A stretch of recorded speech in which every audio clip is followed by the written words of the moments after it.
결혼을 동서가 이렇게 하면, 처음에 사람 만날 때 이러면 사귀는 사람이, 자기하고 뭔가 다르면 굉장히 신기하잖아. 어떻게 저렇게 생각할 수가 있지? 그러면서, 신기하고, 연애할 때는 너무너무 좋아요, 그게.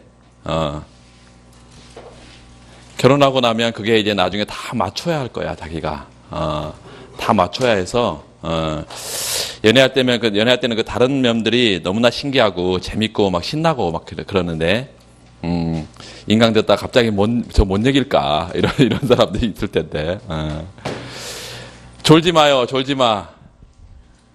에?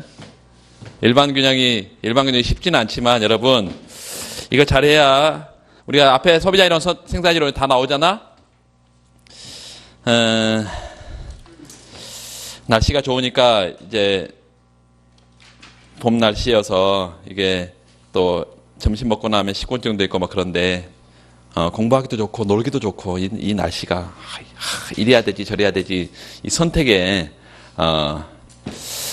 잘 해야 되지. 그리고 기회비용도 되게 크지.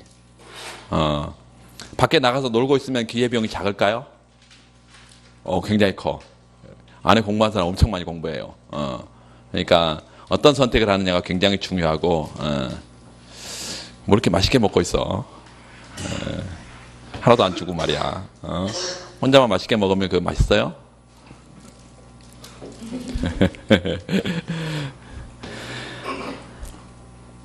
지금 일반 균형, 왈라스 균형 하고 있는데, 그 왈라스 모색 과정이라 거기까지 지금 봤어요. 573페이지.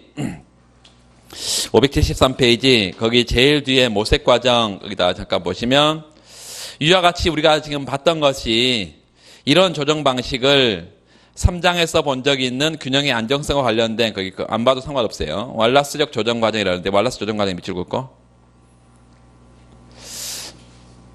이걸 모색 과정이라 그런다.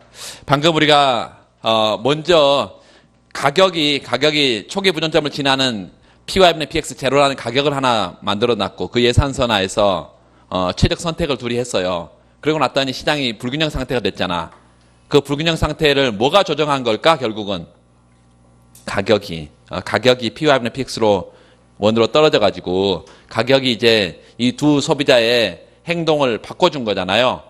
그래서 이 가격이 시장 불균형을 조정하는 것을 이걸 왈라스적 조정 과정 이렇게 부르고, 가격이 아니라 나중에 이제 수량이 조정할 수도 있어. 그 수량을 그걸 마샬적 조정 과정 이렇게 불러요.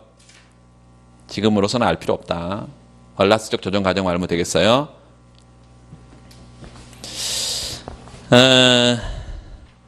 그래서 574페이지 가보면 2점 있는데요. 2점.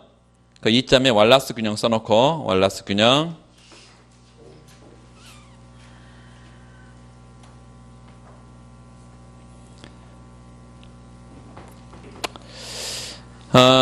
거기 왈라스 균형 앞 밑에 그 두 줄 내려가면 두 줄에 경제의 이와 같은 균형 상태를 가져오는 가격 체계와 배분을 가격 체계에다 밑줄 긋고, 배분, 이건 자원 배분이에요. 왈라스 균형이라고 부른다.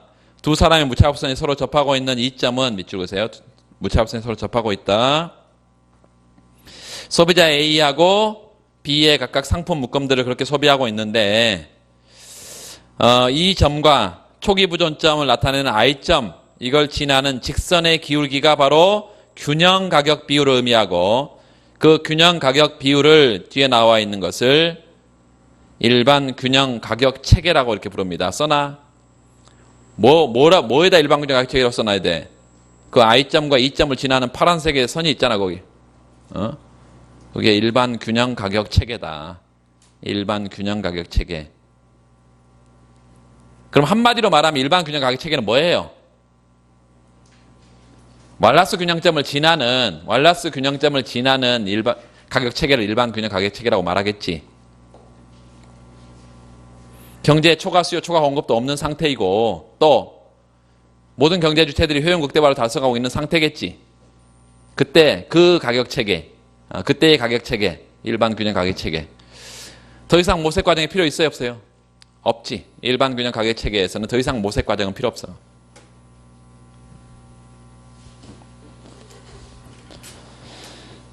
자, 그 왈라스 균형에다가 17-5 거기 왈라스 균형에다가 뭐라고 썼냐면 후생경제학의 제1정리, 후생경제학의 제1정리.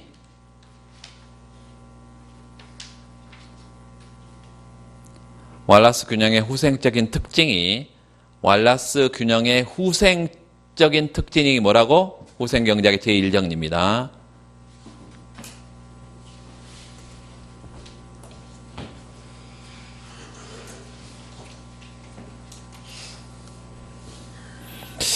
뒤에 576페이지 조금 어려울 수 있는데 왈라스 법칙이라는 게 나와 있어. 왈라스 법칙. 자, 어떤 한 사람이 한 상품을 사려고 할 때 그는 반드시 다른 상품을 그 대가로 제공해야 된다. 이게 물물교환 체제인데 물물교환이 이루어지고 있는 곳에서는 말할 것도 없으려니와 화폐가 광범위하게 사용되어 있는 경우에도 화폐를 하나의 상품으로 간주하게 되면 이 원칙은 그대로 성립된다. 그러므로 밑줄 그세요. 모든 의도된 거래에서 각 경제 주체는 자신이 수요하려는 상품과 똑같은 가치가 있는 다른 상품을 공급한다. 이에 따라서 경제 전체에 대해서 수요 가치를 모두 더하면 밑줄, 수요의 가치를 모두 더하면 반드시 공급 가치를 더한 것과 같아진다. 즉 개별적인 상품에서의 수요 공급이 가치가 일치하고 있다는 보장은 전혀 없어도 경제 전체적인 입장에서 보면 총 수요의 가치와 총 공급의 가치는 항상 일치하게 된다는 말이다. 거기다 별표. 어떤 가격 체계가 주어진다 하더라도, 어떤 가격 체계가 주어진다 하더라도 몇 줄? 밑에 써놔요. 모든 가격 체계 하에서, 모든 가격 체계 하에서 경제 전체의 총 초과 수요 가치는 항상 0이 된다. 경제 전체의 총 초과 수요의 가치는 항상 0이 된다. 이것이 왈라스 법칙이다. 조금 복잡하게 되어 있는데 왈라스 법칙은 이것입니다. 왈라스 균형까지 받고 4번인가?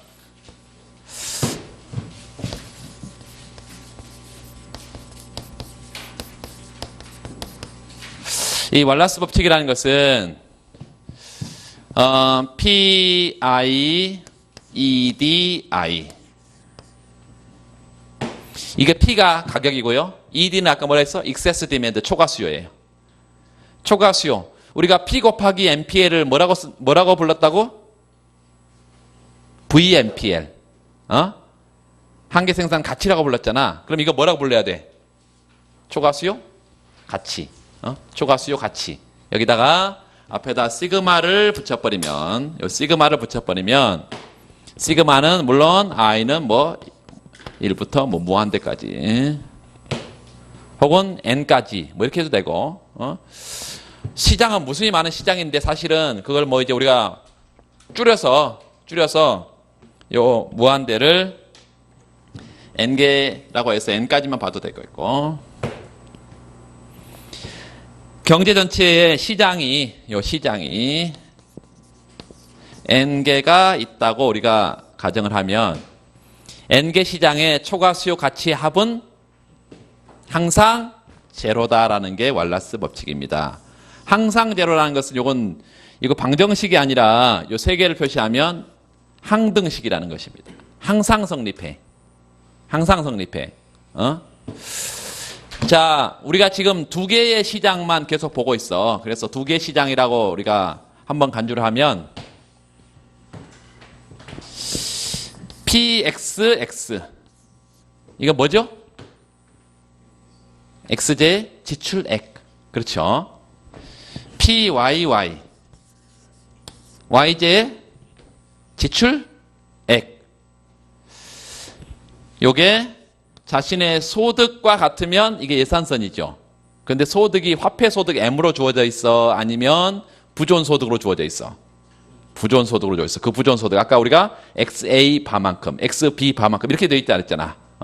그래서 부존 소득으로 주어져 있는데 그 부존 소득을 이렇게 표현할 수 있어요. 부존 소득을 소비자 A의 입장에서는 PX의 시장 가격으로 자기가 갖고 있는 게 뭐야? 요 X, 요 자기가 이제 소비하려고 하는 것을 디맨드라고 쓸 수 있는데 사실은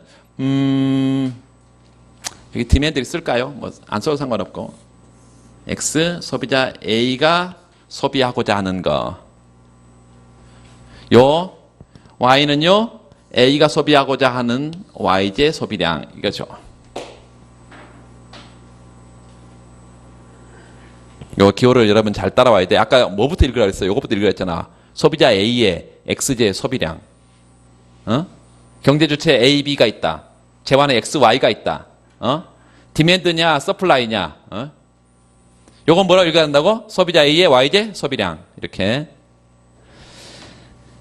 자, 요게 XJ의 뭐예요? 지출액이야. 좀 어려울 수 있어요, 여러분. 그래서 따라와야 됩니다.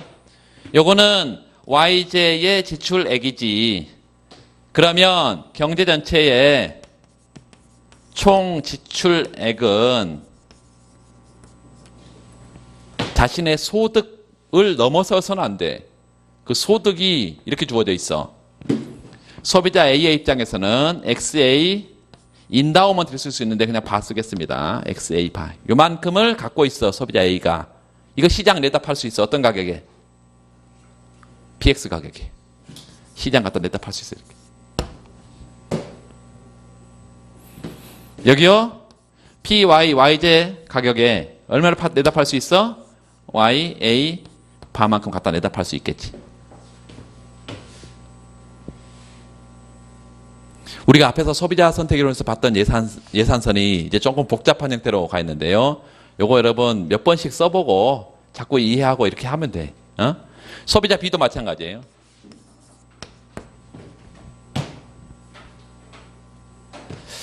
자, PX, 요 XB 뭐예요? 디맨드지. 좀 어렵습니다. 이거 따라와야 돼요. PY, YB 디맨드야. 이건 누구의?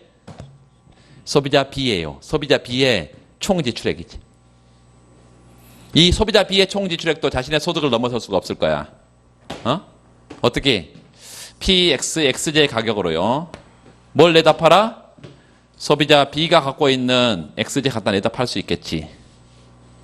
마찬가지예요. PY, 요 YJ 가격으로 요 YB 바 가격, 요 내다 팔 수 있어. 왜 안 적어? 다 적었어요 벌써? 오이. 속도를 좀 내겠습니다. 그건 아니야. 네. 자, 요거 일식이고 이식이고 위아래 식을 경제 전체의, 여기 경제 전체의 총 초과 수요 가치 합이 뭐기 때문에, 제로기 때문에 위아래로 이렇게 쭉 더해. 위아래 더해. 그러면 요거 PX, XA 디맨드지. 한 번만 좀 정리해서 더 합시다. 잠깐만요. 이쪽으로 이렇게, 이쪽으로 좀 해가지고. 한 번만 더 정리하고 더 합시다. 바로 더 하면 헷갈릴 수 있으니까.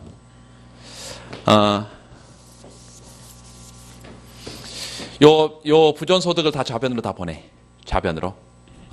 그러면 여기가 PX, 괄호로 여기 XA 디맨드, XA 바. 이렇게 되겠죠? XA 디맨드 마이너스 XA 바.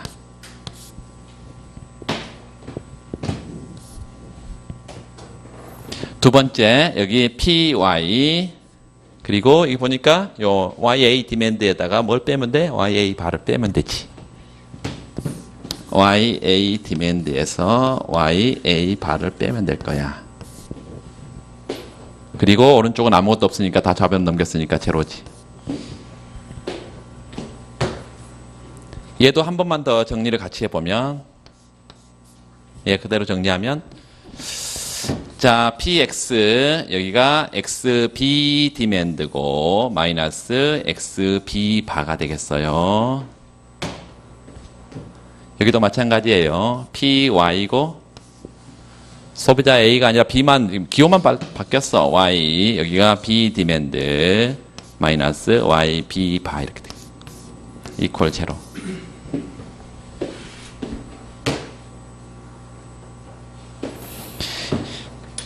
이게 뭘까요? 소비자 A의 입장에서 자신의 갖고 있는 이 공급량, 부존량을 넘어서는 수요를 뭐라고 한다고?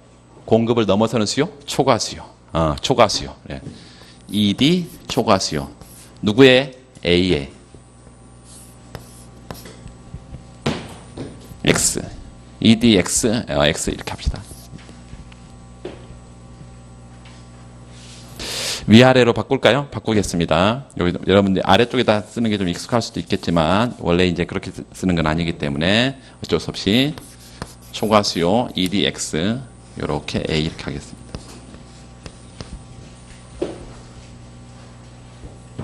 여기는요 ED YA 이렇게. 여기는 뭐라고 써야 돼? 초과수요인데요. X제 초과수요야. EDX. 소비자 B의 X제 초과수요겠죠. 여기는요. 소비자 B의 Y제의 초과수요일 거야. 그리고 위아래로 더해버립시다.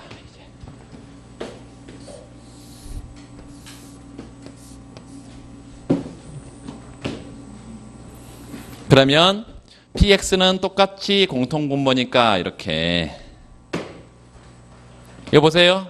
EDXA, EDXB 하면 경제전체의 총 X제에 대한 수요가 될까요? 그렇죠. 그래서 ED 초과수요인데요. X제에 대해서 경제전체의 총 초과수요야. EDX 디맨드. 여기는요. Y 경제전체의 총 초과수요 ED Y 디맨드가 되겠어. 이퀄 제로.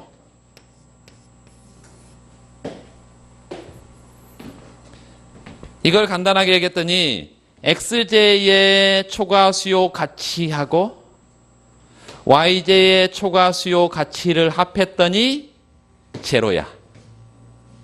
경제는 두 시장밖에 없어. X제 시장과 Y제 시장 두 시장밖에 없는데 두 시장의 초과수요 가치 합이 뭐라고? 제로예요. 그러면 이게 왈라스 법칙입니다. 두 개 시장이 있을 때 이게 무슨 법칙이라고? 왈라스 법칙이야.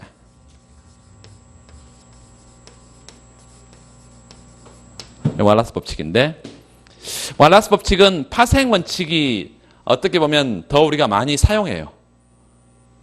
경제 전체에 총 초과 수요의 가치 합이 제로라는 것이 왈라스 법칙인데 이거의 파생 원칙을 더 우리가 많이 언급한다고. 파생 원칙을. 이 파생 원칙은 뭐냐면 경제의 N개의 시장이 존재할 때 N-1개의 시장이 균형이라면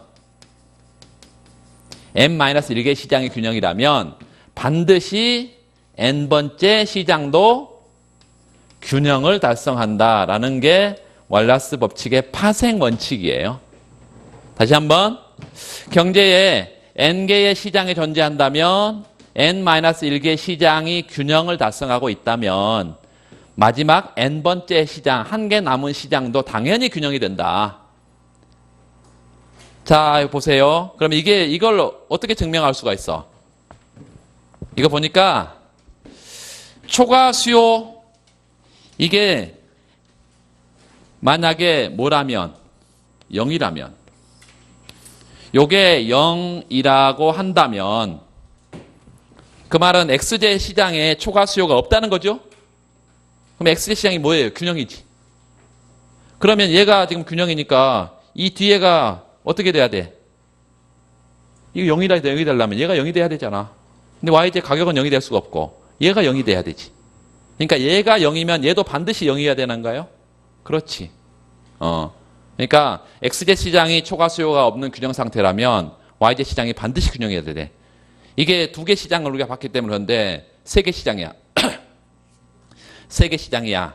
그러면 요 n-1개 시장의 균형이라는 것은 뭐예요? 두 개 시장의 균형이면 나머지 한 개 시장은 당연히 균형이 돼야 되지. 그래서 왈라스 법칙의 파생 원칙이 뭐다? n개의 시장이 있는데 나머지 n-1개 시장의 균형이라면 한 개 나머지 마지막 한 n번째 시장도 당연히 균형을 이룬다.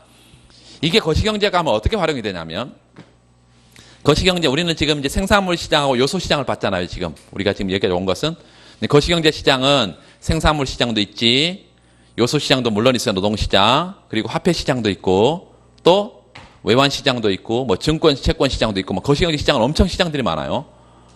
그런데 우리가 이제 부분균형, 일반균형 분석을 할 때 어떻게 하냐면 거시경제 시장 하면 가장 쉬운 생산물 시장 먼저 보아. 나머지 시장을 안 보는데 생산물 시장이 균형이면 경제는 균형이라고 말해요. 그럼 다른 시장 불균형일 수 있는데 왜 여기 지금 이 시장만 가지고 균형이면 경제 전체를 균형이라고 말하냐. 너는 생산물 시장밖에 안 봤는데 지금 다른 시장 불균형이 있을 수 있잖아. 그런 거를 배제하기 위해서 왈라스 법칙을 기본 가정으로 둔다 이 말이에요. 응? 우리가 지금 현재 고려하고 있는 시장 이외에는 나머지 시장은 균형이다라고 간주를 해버리는 거야. 생산물 시장, 화폐 시장, 우리가 나중에 거시경제가 하는 가장 간단한 모형이 ISLM 모형이라는 거예요. 그 ISLM 모형은 생산물 시장과 화폐 시장의 동시균형 분석이야. 근데 그 두 개 시장만 균형이면 다 균형으로 봐. 다른 시장이 불균형 상태라면 이건 균형이 될 수가 없어. 또 다른 시장이 불균형 영향을 줄 거니까. 근데 그 두 시장만 보면서 다른 채권 시장이라든가 외환 시장이라든가 다른 노동 시장이라든가 다 균형이라고 우리가 간주를 해버린다고. 뭐에 기초해서? 이 왈라스 법칙에 기초해서. 그래서 우리 미시경제학에서 왈라스 법칙이라는 것은 그 개념을 여러분이 이해하는 게 중요하고 뭐 도출 같은 건 뭐 크게 중요한 게 아닙니다. 개념을 이해하는 게 중요해요. 개념을.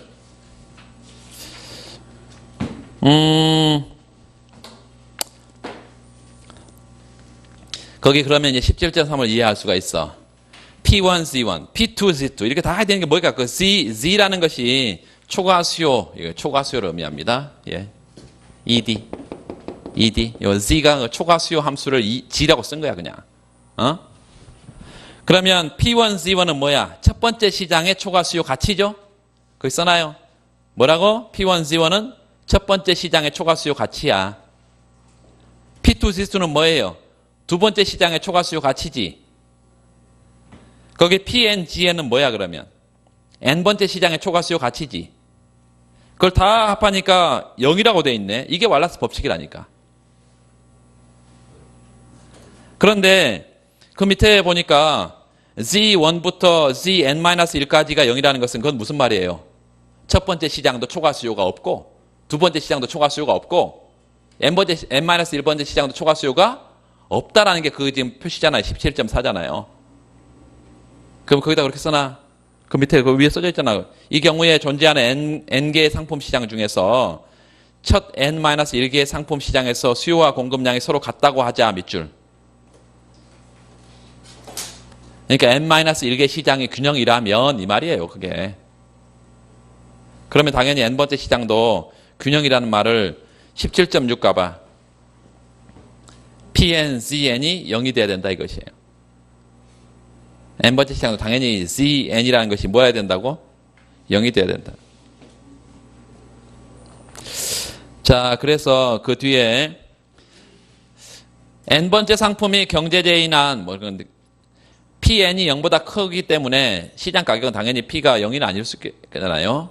0보다 크기 때문에 Zn이 0이 될 수밖에 없다. 다시 말해서 그 밑줄 첫 번째 N-1개 시장에서 수요량과 공급량이 일치하고 있다면 나머지 N번째 시장에서도 자동적으로 양자가 일치하게 된다는 뜻이다. 또 바꿔 말하면 이렇게 풀어서 계속 써주고 있는 거예요. N번째 시장은 첫 N-1개 시장이 어떤 상황인지에 따라 그 상황이 결정된다는 점에서 독립성을 갖지 못한다는 뜻이고 결론적으로 말해서 본 연립방정식 체계에서 상호 독립적인 방정식의 수는 N-1개에 지나지 않는다는 것을 의미한다. 이 왈라스 법칙 때문에 이와 같은 결과가 나온다는 것을 기억해 두기 바란다. 그러니까 지금 방금 뒤에 하는 얘기들은 다 왈라스 법칙 때문에 나온 거니까 왈라스 법칙이에요. 왈라스 법칙의 파생 원칙이에요. 파생 원칙이다. 파생 원칙. 자, 그렇게 하고 넘어가시면 되겠습니다. 그 뒤에는 읽지 마세요. 괜히 읽고 힘들어하지 말고. 581페이지 보면 후생경제학이라는 게 나와. 후생경제학.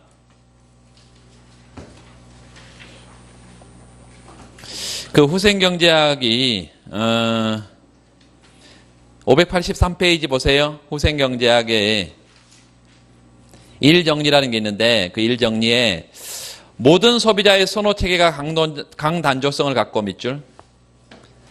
강단조성. 단조성과 강단조성을 구분할 이유가 없습니다, 여러분. 단조성은 뭐라 그랬어요? 영어로 the more, the better. 그래서 소비를 많이 하면 많이 할수록 효용이 증가한다는 거예요.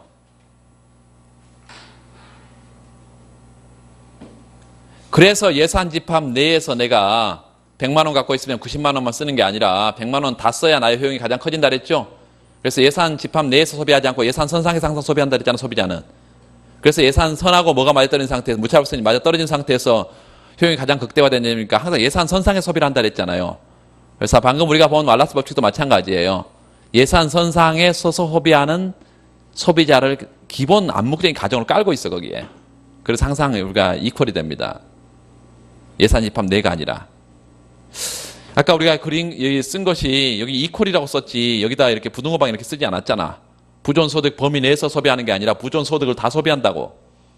그래서 항상 이퀄 예산 선상에 소비하는 소비자를 우리가 기본 항상 가정으로 둬요.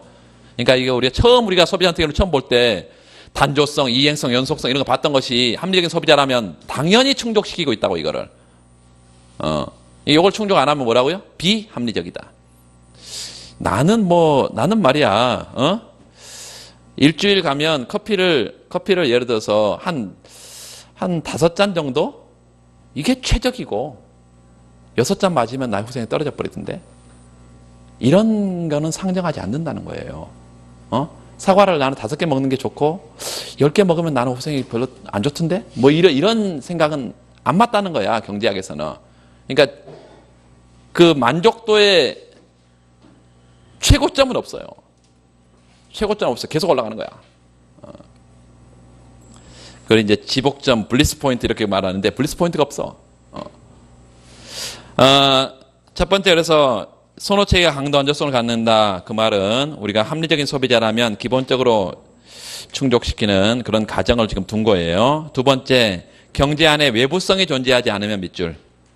외부성이란 말이 처음 나오는데 시장 실패 가면 가장 시장 실패의 요인 중에 중요한 것이 공공재 외부성인데 그 중에 외부성이라는 게 있습니다. 외부성 밑줄. 외부성은 이런 거예요. 이 외부라는 것은 뭔가 바뀌라는 거잖아. 그럼 어디 바뀌라 할까요? 시장 바뀌예요. 시장 바뀌. 내가 어떤 경제 주체가 다른 경제 주체에게 어떤 혜택을 주고 있어. 또는 어떤 경제 주체에게 해로운 거를 주고 있어. 이걸 이제 비용을 유발하고 있다고 그래. 그런데 그거에 대해서 서로 대가가 거래되지 않아. 대가를 요구하지도 지불하지도 않아. 뭐 이런 현상이에요.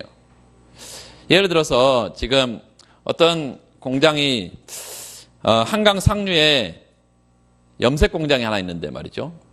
그 염색 공장에서 계속 이제 염색을 하게 되면 폐수가 방류가 되고 우리가 환경오염, 서울의 환경오염, 황사지수 막 이런 것들을 발표한단 말이죠.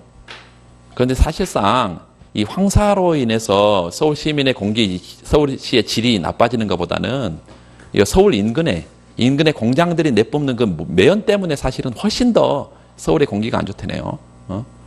그러니까 그걸 우리는 이제 황사지수라 그래가지고 그 오염도를 이렇게 발표를 하고 있는데 사실은 다 중국 탓이다 이렇게 물론 중국의 영향이 굉장히 큰데 중국 탓이 아니라 사실상 서울 주위에 있는 더 경기도 근교에 있는 공장들에서 내뿜는 매연 때문에 그런 거예요. 근데 서울 한강 상류에 그런 염색 공장이 하나 있다. 염색 공장에서 공장을 돌리면서 계속해서 물건을 만들어내는데 중요한 것은 폐수가 방류된단 말이죠. 그 폐수 방류되는 방류가 결국은 어디로 와? 한강을 따라서 여기를 한강을 주위를 오염시킨단 말이죠. 그래서 서울 시민이 피해를 봐. 근데 서울 시민들이 그런 공장에 대해서 너 자꾸 폐수 방류하면 우리 건강상의 위해가 있다. 너 좀 우리 이 위해에 대해서 뭔가 보상을 해주거나 뭐 해라 이런 요구를 하나요? 안 한단 말이죠. 염색 공장에서도 그걸 뭘 대가를 지불하려고도 하지 않는단 말이죠. 이런 것들이에요. 이게 이제 내가 물건을 생산하는 데 있어서 다른 경제 주체에게 부정적인 영향을 주는데 이거에 대한 대가를 지불하지도 않아. 요구하지도 않아. 이런 게 이제 외부 효과라는 건데. 그래서 항상 사회적인 최적 수준보다 너무 많이 염색 공장이 많이 공장을 돌리는 거야. 이게 과다 생산이 이루어진다 이것이에요. 이게 최적 자원 배분이 안 되는 시장 실패 현상입니다. 그래서 외부 효과란 뭐라고? 어떤 경제 주체가 받아주고 있어요. 외부 효과는 한 경제 주체가 다른 경제 주체에게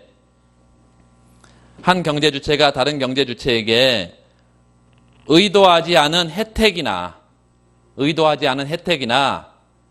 비용을 유발하면서도 한 경제 주체가 다른 경제 주체에게 의도하지 않은 혜택이나 비용 증가를 유발하면서도 그에 대한 대가를 지불하지도 요구하지도 않는 현상이에요.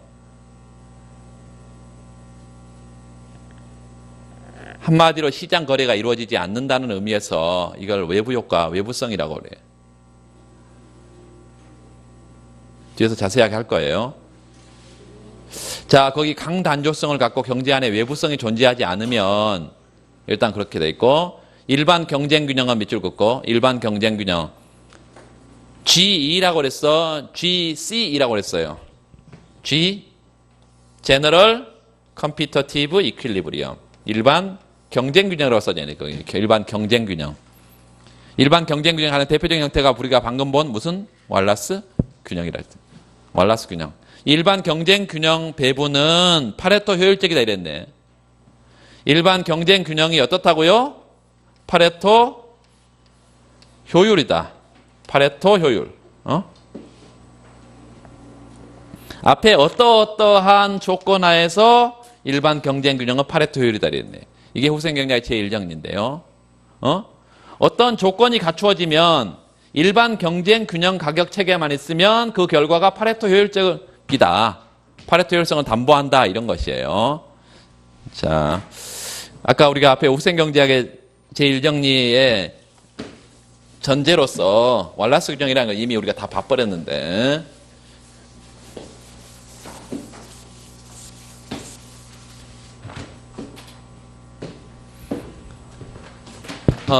후생 경제학의 제1정리 앞에서 봤기 때문에 쉬워요.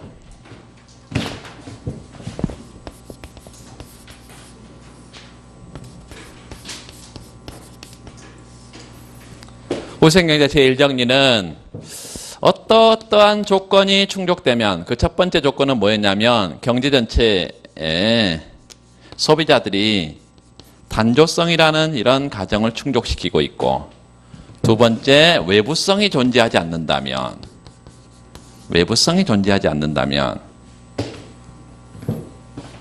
그런 조건 하에서 일반 경쟁 균형은 파레토 효율적이다 이렇게 말하고 있어요.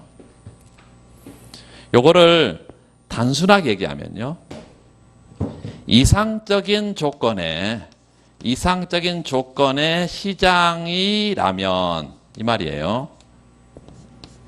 아이디어란 타입의 아주 이상적인 조건의 시장이 갖춰져 있다면 일반 경쟁 균형의 자원 배분은 항상 파레토 효율성을 담보한다 이 말이에요.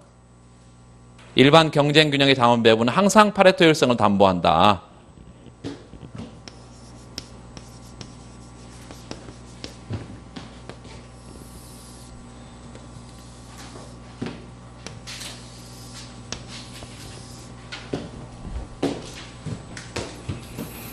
여기 소비자 A의 원점이 있고 여기 소비자 B의 원점이 있습니다.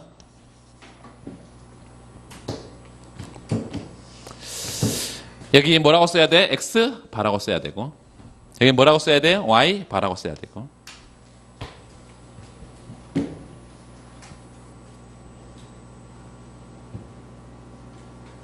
초기 부존점을 한 점 찍어요.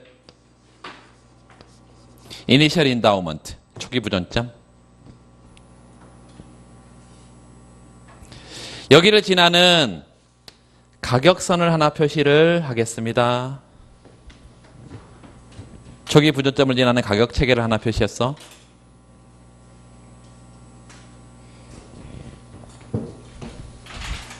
그리고 이게 이제 비효율적이라는 의미에서 무차별선을 크로스하도록 이렇게 만들게요. 요렇게.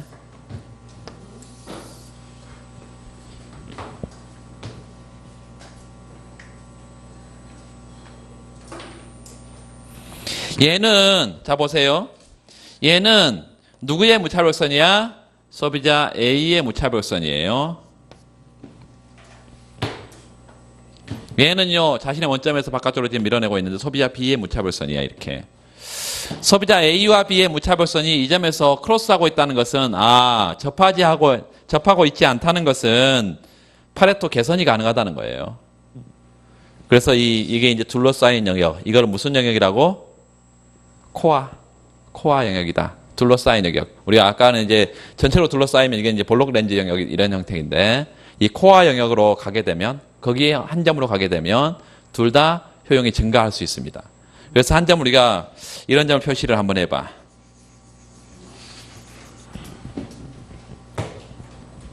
그리고 이 I점을 이 점으로 만약에 보낼 수만 있다면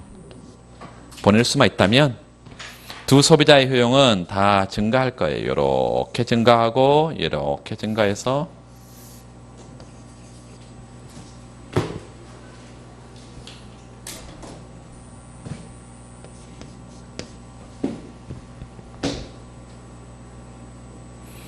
소비자 A의 무차별선도 바깥으로 밀어내고 있고 소비자 B의 무차별선도 바깥으로 밀어내고 있으니까 둘 다 효용이 증가하는데 이런 점 한번 생각해 보세요. 이런 점.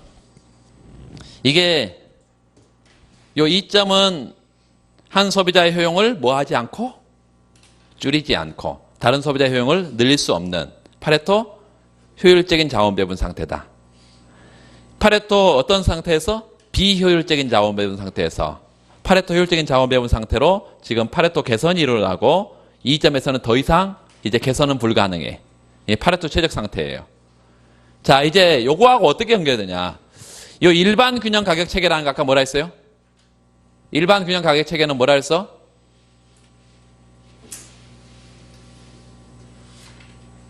어떤 가격 체계를 일반 균형 가격 체계라 그랬어요? 일반 균형이 달성되고 또 시장 가격을 주어진 걸로 간주한 상태에서 균형이 되면 그 균형점을 지나는 가격 체계를 일반 균형 가격 체계라 그랬잖아요. 응?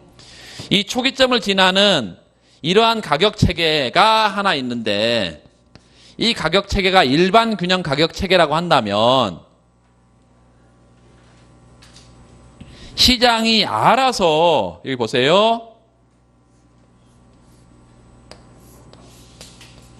XJ를 델타 X만큼 YJ를 델타 Y만큼 이렇게 델타 X는 누가 내놔야 돼? 누가 내놔야 돼? 델타 X는 이 점을 수평 수익의 점선을 쭉 보내면 요 소비자 A가 굉장히 XJ를 많이 갖고 있잖아 이거. 그러니까 좀 내놔야지 누가? 소비자 A가 내놓고 소비자 B는 뭘 많이 갖고 있어? YJ를 많이 갖고 있고 소비자 A는 XJ를 YJ를 조금밖에 안 갖고 있잖아 지금. 그러니까 소비자 B로부터 YJ를 소비자 A가 받고 XJ는 내놓고 이렇게 해서 서로 거래를 하게 되면 어디로 간다는 거예요? 이리로 간다는 거잖아요. 그래서 이 I점을 지나는 뭐만 존재한다면 일반 균형 가격 체계만 존재한다라고 하면 시장이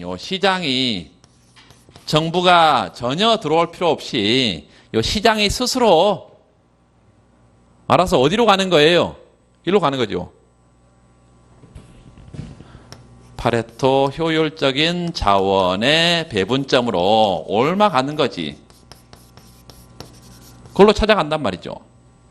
그러니까 뭐가 중요한 거야? 일반 균형 가격 체계가 있어야지 그걸로 가지. 일반 균형 가격 체계가 있어야지. 그래서 그렇게 생각하시면 되겠습니다. 요 이상적인 조건의 시장이 갖추어져 있다면 초기 자원 배분점을 지나는 일반 균형 가격 체계가 존재하고, 그렇다면 시장 스스로 가장 자원 배분이 효율적인 그런 자원 배분점을 찾아간다는 게 후생 경제학의 제1정리다. 정부가 개입할 필요가 없다. 시장만 이상적인 시장이라면. 그런데 이게 아주 엄격한 가정이죠. 이 이상적인 조건의 시장이라는 게 도대체 뭐예요? 아까 얘기했던 외부성이 없는 시장이야. 두 번째, 독과점이 없는 상태예요. 현실은 독과점이 굉장히 많은데 독과점이 없는 상태야. 또 공공재도 없는 상태예요. 시장 실패 요인이 하나도 없는 상태. 그래서 여기다 써놔. 이상적인 조건의 시장은 시장 실패 요인이 없는 상태. 현실은 시장에 맡겨두면 자원의 최적 배분에 실패하는 현상들이 많은데, 그런 현실의 시장이 아니라 이상적인 조건을 갖춘 시장이야. 그런 시장이라면 시장 스스로 알아서 가장 최적의 자원 배분점을 찾아간다는 게 후생 경제학의 제1정리다. 이거를 아담 스미스라는 사람은 뭐라고 표현했어요? 요 일반 균형 가격 체계를 뭐라고 표현했어? 시장 가격, 여러분 눈에 보여요? 무수히 많은 시장 가격. 이거 시장 가서 사러 갔더니 이거 한 개에 이거 얼마예요, 이거 좀? 이거 얼마예요? 600원이야? 저희가 여러분 때만 해도 이건 상상할 수 없는 일이에요. 물을 사 먹는다는 거. 근데 지금은 다 팔잖아. 이 일은 하나하나의 시장 가격은 알지. 근데 우리가 말하는 것은 일반 균형 가격 체계야. 무수히 많은 시장의 제품들이 있고, 그 무수히 많은 시장의 제품들의 일반 균형 가격 체계, 모든 시장을 균형을 가져가려는 체계, 그거 눈에 볼 수 있어요? 없지. 없어. 그렇기 때문에 눈에 보이지 않는 이런 시장 가격이 수요자와 공급자의 행동들을 다 유인해가지고 시그널을 줘가지고 시장의 균형을 가져가 준다는 거예요. 이게 이제 시장의 가격 체계에 대한 신뢰야. 무한한 신뢰. 여기에 기반을 둔 게 자본주의 시장 경제 체제예요. 정부가 들어와서 휘저는 게 아니라 가만 내버려도 시장이 필요한 기능들을 다 갖추고 있다. 괜히 정부가 들어와서 휘저으면 오히려 비효율적이다라는 게 미시경제학의 체계예요. 그래서 그걸 아담 스미스가 뭐라고 했다고? 보이지 않는 손이다. 이렇게. 인비저블 핸드다. 써나요? 아담 스미스의 보이지 않는 손의 현대적인 해석이 후생 경제학의 뭐라고요? 제1정리다. 아담 스미스의 보이지 않는 손의 현대적인 해석이 뭐라고? 후생 경제학의 제1정리다.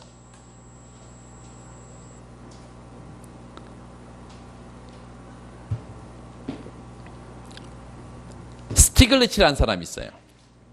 스티글리츠라는 사람은 이제 노벨상을 탄 경제학자인데, 그 사람이 사실상 이 아담 스미스의 보이지 않는 손이 현실은 시장 실패 요인이 워낙 많기 때문에 지금 현실을 들여다보면 오히려 가격 체계가 전혀 작동하지 않는 것처럼 보인다 라고 말을 했는데, 그거를 마비된 손이다 이렇게 표현을 했어요. 그런 거를 나중에 시장 실패 쪽에 가서 보면 여러분 되게 될 거고, 이거의 한계는 뭘까요? 방금 설명하면서 다 얘기를 했어 이미. 이거 한계가 뭐라고 후생의 제1정리 한계가? 그렇죠. 요 이상적인 조건의 시장이 비현실적이다 이 말이에요. 이 전제가 비현실적이야. 두 번째, 아까 왈라스 균형 얘기하면서 어떤 얘기를 했냐면, 요런 자원 배분점은 한 개뿐이다? 아니, 무수히 많다 이것이에요. 그래서 이런 자원 배분점이 무수히 많기 때문에 우리가 가장 효율적인 자원 배분, 가장 최적의 자원 배분이라고 말을 해야 되는데, 그런 최적의 자원 배분이 무수히 많다니까. 그 중에 어떤 게 가장 바람직한데? 라는 걸 증명할 수 있는 방법이 없다 이것입니다. 그러니까 두 번째 한계는 뭐라고? 파레토 효율적인 자원 배분점이 무수히 많다는 게 문제야. 이 파레토 효율적인 자원 배분점이.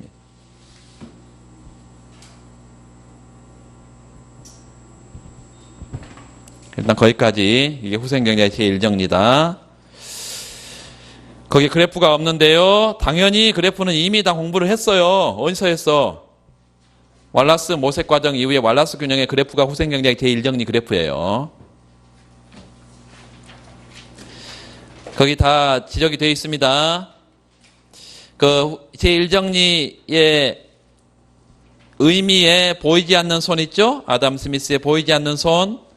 빨리빨리 찾아보세요. 뒤에 1정리 한 개 첫째 뭐예요? 이 정리가 전제라고 하는 이상적인 시장 상황은 현실에서 찾아보기가 매우 힘들다. 왜 매우 힘드냐? 불안정 경쟁, 외부성. 밑줄 긋고 이게 시장 실패가 현실이기 때문이다. 시장 실패 요인이.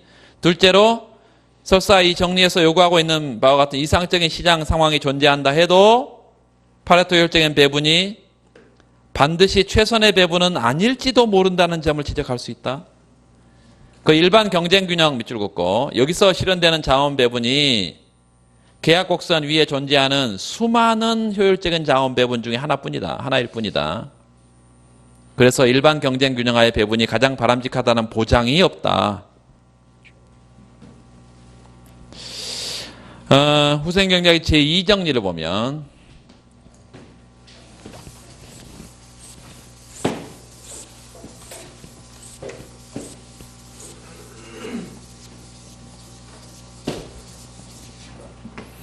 이 정리는 쉽게 말하면 1정리를 뒤집어 놓은 것입니다. 1정리의 여기야.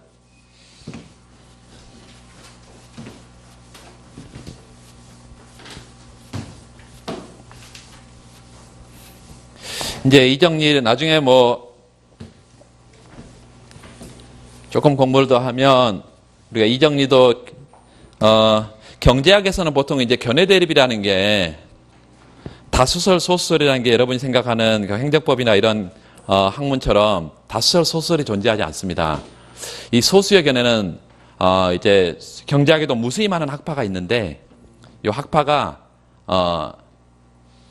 소수의 견해가 되면요 다수의 견해가 살아남고 소수의 견해는 완전히 사라집니다. 교과서에서 아예 없어져 버려요. 그래서 다수의 소수의 견해를 우리 경제학에서는 공부할 이유가 없는데요.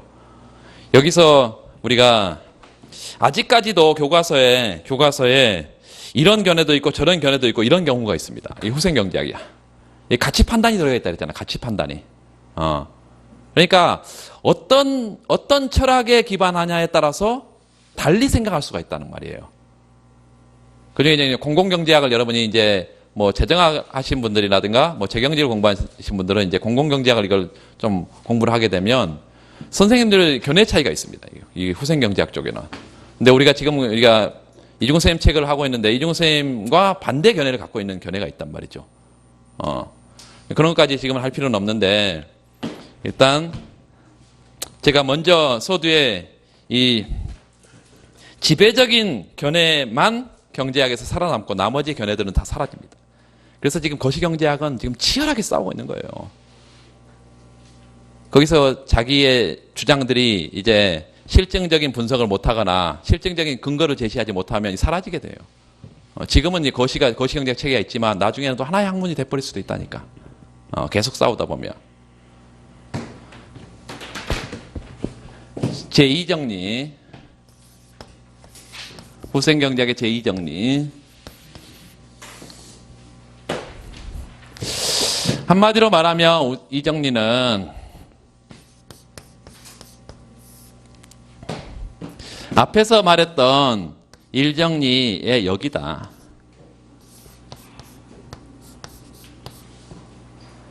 일정리가 특정한 조건하에서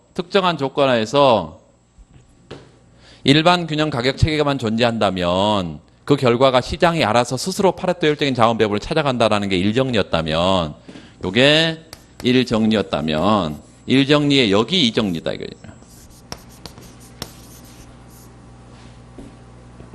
파레토 효율적인 자원 배분점을 지나는 일반 균형 가격 체계를 항상 찾을 수 있겠냐. 이게 2정리예요. 답은 특정한 조건 하에서는 그렇다 이것입니다. 특정한 조건 하에서는 파레토 효율적인 자원 배분점을 지나는 일반 균형 가격 체계를 찾을 수가 있다. 이런 거예요. 근데 이제 이 정리 자체의 의미보다 더 중요한 것은 이 정리의 해석입니다.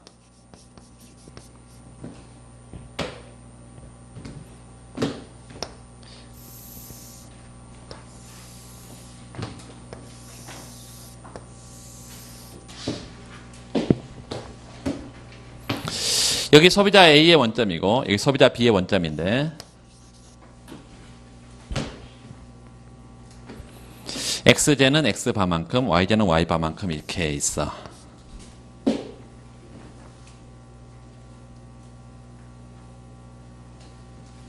그리고 우리가 어디서 출발할 거냐면 아까 파레토 효율적인 자원 배분점을 두 소비자의 무차합선이 접하는 점을 만나는 점, 그 점이 파레토 효율적인 점이라는데 그런 점이 한 개만 있다고 무수히 많다고. 무수히 많죠. 그 무수히 많은 점들을 연결한 것을 무슨 곡선이라 했어요? 계약 곡선. 그 계약 곡선이라 했어요. 그래서 계약 곡선 이렇게.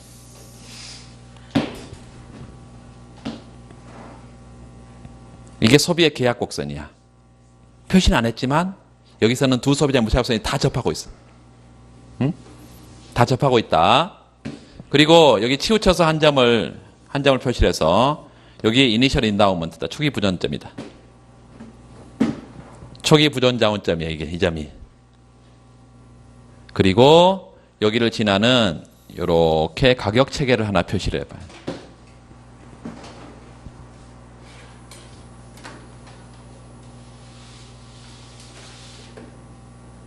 초기 부존 자원을 지나는 가격 체계만 존재하면 시장이 알아서 어디로 간다고?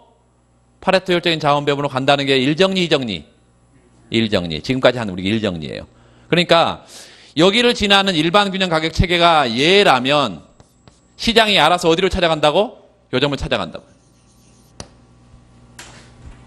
그리고 이 점에서는 당연히 접하고 있을 거야. 이렇게.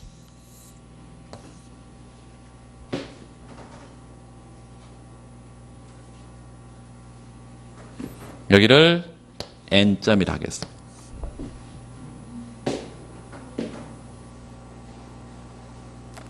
자, 그런데 여러분 일부러 저쪽 구석에다 그렸어요. 왜 그랬냐면 요 점을 보니까 이 수평수직의 점선을 이렇게 그려보면 소비자 A는 엄청나게 많은 XJ, YJ를 소비하고 있는데 소비자 B는 XJ, YJ를 아주 적게 소비하고 있죠.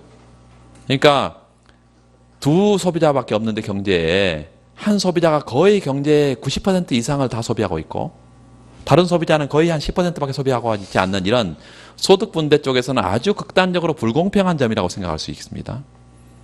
그러면 정부가 나서서 야, 이 점은 너무 이 소득 분배가 불공평하잖아. 이 정도는 돼야지. 이 정도는 돼야지 경제의 자원 배분이 최적일 것 같아. 가장 바람직한 자원 배분점은 H점이야. 라고 생각을 했다고요. 그리고 목표를 정했어, 정부가. H점은 무슨 점이라고?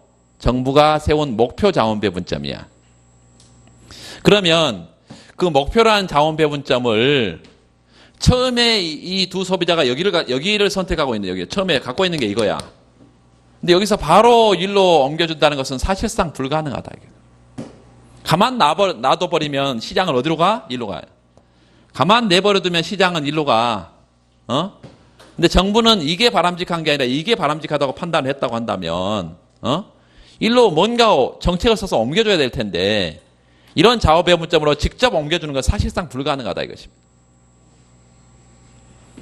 그래서 여기를 지나는 요거 똑같이 이런 일반 균형 가격 체계가 만약에 존재한다면 비슷한 요 H라는 자원 배분을 지나는 일반 균형 가격 체계가 존재한다면 이거는 기울기가 같을 필요도 없고 똑같아도 상관 전혀 없고 하여튼 일반 균형 가격 체계가 존재한다는 거예요. 여기를 지나는 가격 체계하고 여기를 지나는 가격 체계가 기울기가 어떻게 차이가 난다 이런 건 전혀 없어요. 존재할 수가 없어. 하여튼 그래 가격 체계가 있어요. 이렇게 비슷하다는 게. 같을 수도 있고 다를 수도 있고. 그런데 이 일반 균형 가격 체계 위에 한 점에만 올려놓을 수 있다면 여기에만 내가 올려놓을 수만 있다면 시장이 알아서 일로 가지 않겠냐요. 시장이 알아서 일로. 그렇다면 자 보세요. 지금 파란색으로 되어 있는 것은 둘 다 일정리를 의미하고 요 점선으로 표시되어 있는 거예요. 요게 이정리입니다. 요게 뭐라고? 이정리야. 처음에 초기 자원 배분점에서 가만 내버려 두어도 자연적으로 시장이 가장 효율적인 자원 배분점을 찾아갈 것이고, 여기다 올려놓기만 하면 시장이 알아서 자원 배분, 이 효율적인 자원 배분점을 찾아간다는 게 일정리야. 둘 다 일정리고, 요게 요 점을 요로 옮겨주는 것이 이정리인데요. 어떻게 옮길까요? 소비자 A가 거의 대부분을 갖고 있어. 소비자 A에게서 세금 걷고요. 이거를 소비자 B에게 보조금 주면 될 거야. 이게 이제 조세 및 보조금 제도라는 것입니다.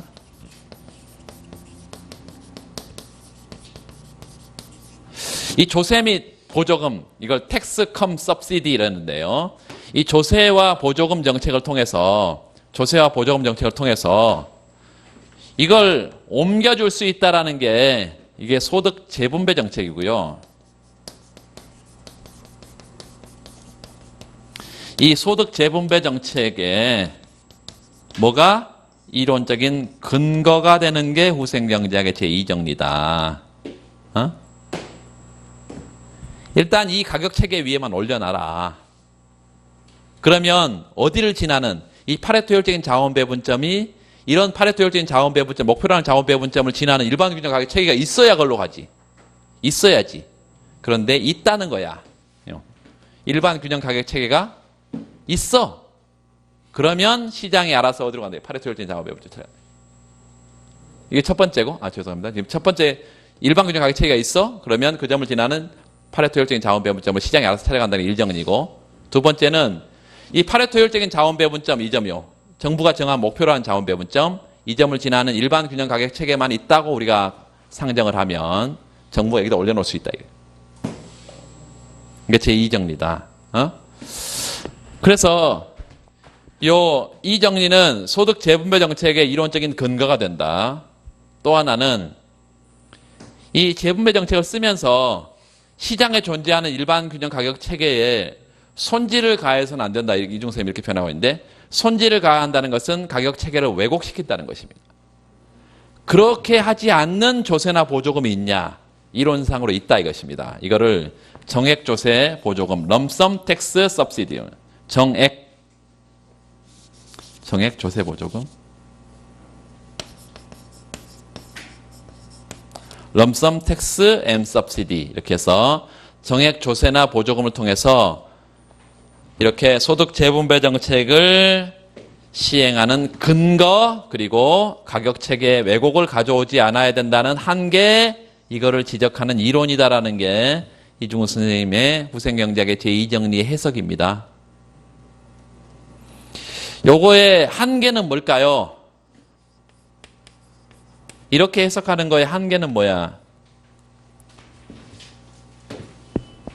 첫 번째는요, 방금 말한 그거부터 우리가 지적을 하면, 초기 자원 배분점을 지나는 일반 균형 가격 체계가 있으면 시장이 2로 갈 거야. 1로 올려놔도 1로 갈 거예요. 그 말은 이 정리가 성립하기 위해서는 요거 자체를 옮겨 놓을 수 있다는 게 중요한 거예요? 아니면 결과적으로 1로 가야 되는 게 중요한 거야? 결과적으로 1로 가야 되잖아, 지금. 파레토 효율적인 자원 배분을 달성해야 되잖아. 그런데 옮겨 놓는다고 해도 1로 안 가버리면, 안 가버리는 게 일정리가 성립하지 않는 거죠. 일정리는 언제 성립하지 않는다 그랬어? 언제 성립하지 않아? 요 이상적인 조건이 충족되지 않는다면. 그래서 일정리의 가정, 전제 조건이 충족되지 않는다면 이 정제는 무용지물이 되는 거죠. 첫 번째 한계가 일정리의 전제 조건인 이상적인 시장 상황이라는 게 현실에서는 존재하지 않는다. 두 번째는요, 이른바 from to의 문제인데, 자 보세요. 여기는 소비자가 두 소비자만 있으니까 소비자가 두 사람 뿐이니까 얘한테 세금 걷어가지고 얘한테 주면 된다. 이렇게 얘기를 하고 있잖아요. 근데 경제에는 무수히 많은 소비자가 있어. 그럼 누구에게 세금 걷을지, 누구에게 보조금 줘야 될지 이걸 정하는 게 아주 어렵다는 것입니다. 정부가 뭐 신도 아니잖아. 정부가 완전 정보를 갖고 있는 신도 아니잖아. 그래서 정부가 누가 조세의 대상인지, 누가 보조금 지급의 대상인지 판단하는 게 사실상 불가능하고, 두 번째는 재화가 지금 X재, Y재 두 재화밖에 없는데요. 현실은 무수히 많은 재화가 있어. 그래서 현실에 무수히 많은 소비자와 무수히 많은 재화가 있기 때문에 이게 현실 적용이 불가능하고, 또 하나, 이 H라는 목표 자원 배분점이요. 정부가 어떻게 정했어, 이거를? 내가 보기에는 이게 우리 사회의 가장 바람직한 자원 배분점인 것 같아. 라고 정했죠. 방금 자원 배분점이다라는 확신이 없다는 거예요. 그 사회가 달성해야 할 가장 최선의 바람직한 자원 배분점이라는 보장이 없어. 정부도 조금 이따 보겠지만 정부 실패의 가능성을 항상 안고 있기 때문에.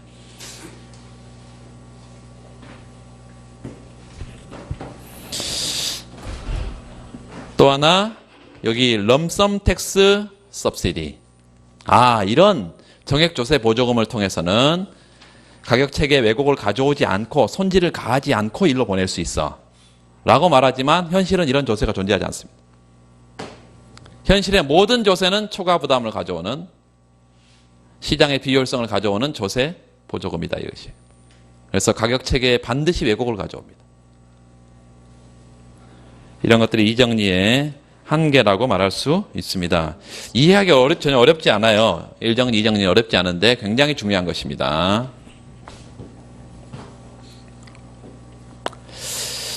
그 585페이지 보면 그 밑에부터 볼까요? 584페이지. 이정리의 내용에 후생경제학의 제1정리는 이쪽 봅시다. 일반 경쟁 균형하의 배분이 파레토 효율적인 배분이 된다는 것을 그 내용으로 한다. 그런데 이번에는 거꾸로 우리에게 만약 어떤 파레토 효율적인 배분이 주어졌을 때 이것으로 하여금 일반 경쟁 균형이 되게 만드는 가격 체계가 존재하는지 여부도 물어볼 수 있을 거다. 다시 말하면 1정리에 여기 성립하는지 물어볼 수 있을 텐데 이게 2정리다. 그리고 일정한 조건이 만족되면 그거에 대해서 대답은 yes다. 후생경의 제2정리는 초기 자원 배분이 적절히 분배된 상태에서 별로 중요하지 않는 단서고, 모든 사람의 선호가 몇 줄 보세요. 모든 사람의 선호 체계가 연속적이며 강단조적인 데다가 볼록성이라는 게 아주 중요한 의미를 갖는데, 박스를 볼록성. 이 볼록성이라는 조건을 충족시키게 되면 이 정리가 파레토 효율적인 배분은 일반 경쟁 균형이 돼서 파레토 효율적인 배분은 제너럴 컴피터티브 이퀄리브리엄이 된다, 이런 얘기입니다. 그 볼록성. 이 정리에 대한 예가 거기 나와 있고, 그 뒤에 비볼록의 선호가 나와 있는데 그 그래프를 그릴 게 아니라 잠 보세요. 586페이지 G점 한번 봐봐. G점은 두 소비자의 무차별성이 서로 접하고 있으니까 계약 곡선상의 점인가요? 그렇잖아요. 그렇죠. 계약 곡선상의 점이잖아. 그런데 그 H점 보면 지금 하나의 가격 체계하에서 두 점에서 지금 누구의 입장에서는, A의 입장에서는 어때요? 접해버리고 있어. 그래서 IA 효용이 커요? IA 프라임 효용이 커요? IA 프라임 효용이 크잖아. 그러니까 G점에서 균형이라고 말할 수 있어요, 없어요? 없지. 왜냐하면 소비자 A는 G점이 아니라 H점을 선택해버릴 거니까. 왜 이런 현상이 나타났어, 지금? 무차별성이 원점에 대해서 항상 볼록하다는 이 볼록성을 가정을 깨버린 거잖아, 지금.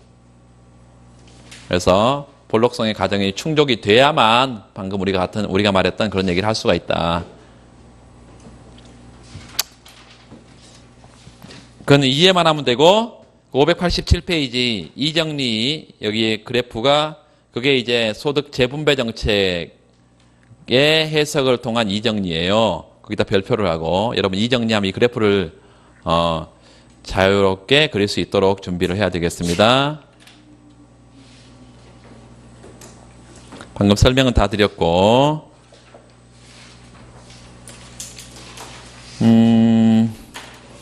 588페이지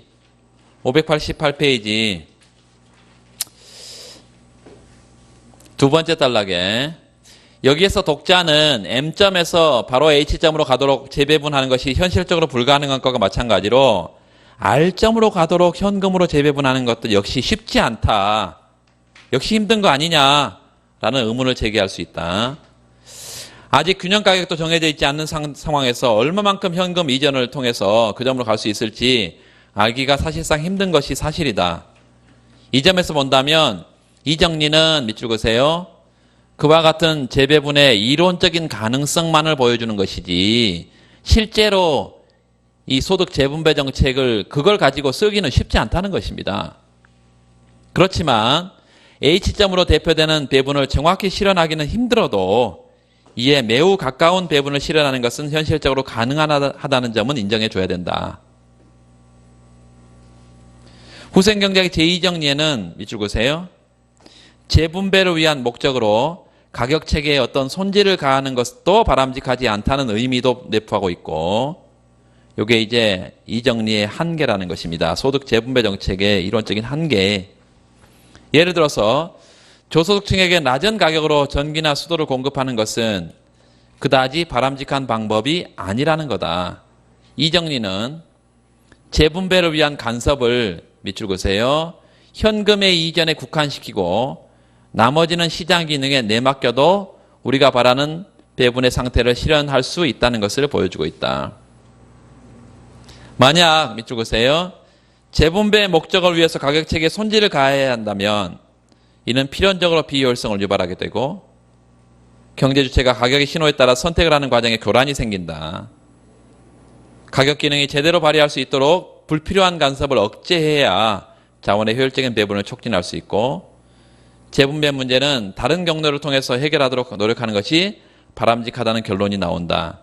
이 정리는 바로 이와 같은 접근법이 실현 가능한 것이라는 점을 확인시켜준다는 데 그 의의가 있다.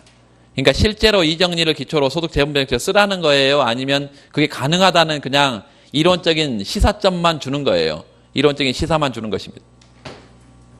쉽지 않아요. 이걸 가지고 재분배 정책을 쓰기에는. 따라서 미시경제학의 체계에서는 정부의 직접적인 이런 시장 개입이라든가 이런 거에 대해서는 가능한 한 자제하라는 거예요. 이게 가능하다 하더라도 자제하라는 거야. 자, 그게 일반 균형이라는 것이에요. 잠깐 쉬고 18장 후생경제학 하겠습니다.